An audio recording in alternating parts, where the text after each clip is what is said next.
Hello गाई जय जगन्नाथ मोर mini blog को स्वागत करछि मु सानू आपण भाबुछंती कि मु एते सकाळ सकाळ कोड जाउछि आपण जानि नांती मु बा माटिया मंगला को देखिबा पय जाउछि जाउ जाउ हेई नई पाखर देखली गुटे कंटिया ए कंटिया के नबरे मु टिके भोट भोट चलाइरो मु तो पारिबि ना चलो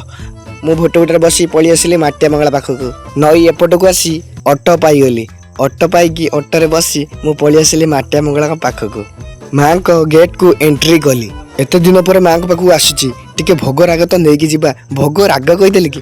मजार कहीदेली छाड़ भोग नहीं जीवा आउ भोग नहीं आसी सारी मां को दर्शन कलु मां को दर्शन कर सारिबा परे मंदिर परिसर भितर आमे किछि बुलाबुली कलु कालु आसिलुनी एपर्यंत किछि खाइनु बहुत जोर भोक लागुतला पळी आसिलु मां मंगला स्वीट स्टॉल ए देखुछ केते मिठा ए जा खाई जा मु कहितली सेतिक रे कम मन भरिला तापर पळी आसिले एपटकू नई पाखरे बिका होतला चटपटी ताकू भी छाड़िलिनी तापर आमर देखा हेले बिक्की भाई तांको देखा कर सारिया परे आमे पळी आसिलु घर को आसी मु बरा खाई आज मोर मिनी ब्लॉग को मु शेष करू आपण तो जानिचंती मोर सब ब्लॉग रे खाइबा आगे।